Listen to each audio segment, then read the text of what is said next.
Good evening বন্ধুরা, কেমন আছো? আশা করি তোমরা সকলেই খুবই ভালো আছো। তো ভিডিও আসতে দেরি হলো, এর জন্য আমি খুবই দুঃখিত। তো এখন যেহেতু গরমের টাইম পড়ে গেছে, আর গরম বলতে প্রচণ্ড পরিমাণে গরম, তোমরা সবাই অনুভব করতেই পারছো। তো আর এই গরমের সময়টা হচ্ছে পাকা কাঁচা দু রকম আমেরই সিজন। তো আজকে আমি তৈরি করব কাঁচা আম দিয়ে একটা খুবই সিম্পল বাঙালি একটা রেসিপি, আমের জল টক। তো এই রেসিপিতে বিশেষ কোনো ইনগ্রিডিয়েন্টসের খুব একটা দরকার হয় না। তো আমি রান্না থেকেই ডাইরেক্ট শুরু করব আজকের ভিডিওটা। আমি কড়াই আগুনে বসিয়ে দিয়ে গরম করতে দিয়ে দিয়েছি। এবার এর মধ্যে আমি সামান্য একটু সর্ষের তেল দেব। এবার এই তেলটাকে আমি কিছুক্ষণের জন্য একটু গরম করে নেব। তো তেল আমাদের গরম হয়ে গেছে। এবার এর মধ্যে আমি 1 চামচের মতন গোটা সর্ষে দিয়ে দেব। এবার এই সর্ষেটা কিন্তু ফুটবে।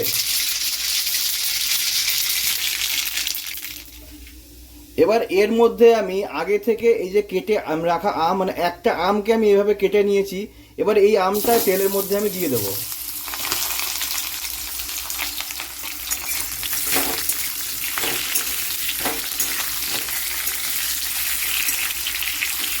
এবার কিছুক্ষণ আমটাকে আমি এই তেল সর্ষে সব কিছুর সঙ্গে একটু কিছুক্ষণ আমি ভেজে নেব।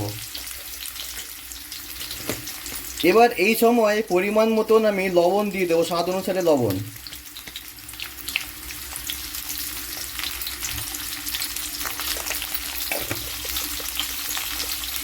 আর সামান্য একটু হলুদ গুঁড়ো পাউডার।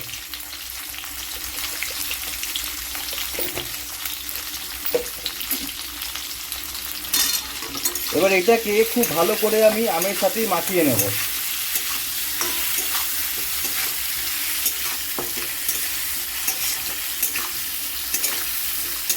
এই আমের জলটা বানানোর জন্য একটা জিনিস খেয়াল রাখতে হবে, যেন আমগুলো যেন একটু টক হয়। এরকম যদি টক আম হয় তাহলে একটা আমই যথেষ্ট। আর যদি দেখো যে আমগুলো হালকা একটু মিষ্টি হয়ে এসছে, তাহলে তোমরা 2টো আমও দিতে পারো। এবার আঁচটা কমিয়ে একটু জাস্ট 1 মিনিটের মতন একটু নাড়াঝাড়া করবো, করে তারপরে এর মধ্যে আমি জল দেব। 1 মিনিট হয়ে গেছে। এবার এর মধ্যে আমি জল অ্যাড করে দেবো।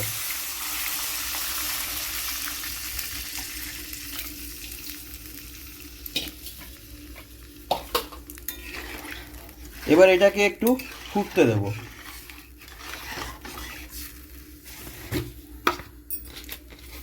এই সময় এর মধ্যে চিনি অ্যাড করব।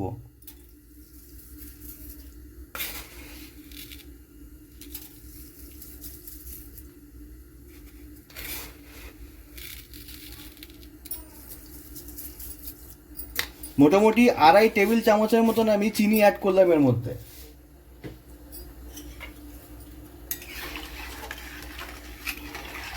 এবার এটাকে কিছুক্ষণ ছেড়ে দিতে হবে যাতে এটা ফুটে যেতে পারে।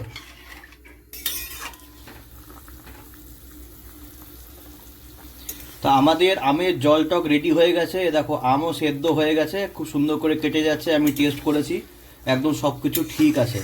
তো এরকমভাবে খুবই সহজভাবে তোমরা কিন্তু আমের জল টক তোমরা তৈরি করে নিতে পারো।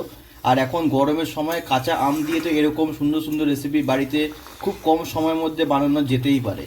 আর এটা পেট ঠান্ডা রাখতেও খুব ভালো উপকারী। তো ভিডিও যদি তোমাদের ভালো লাগে তাহলে অবশ্যই একটা কিন্তু লাইক করো, কমেন্ট করো। আর আমার চ্যানেলে যদি নতুন হয়ে থাকো চ্যানেলটা কিন্তু অবশ্যই সাবস্ক্রাইব করতে কিন্তু ভুলো না।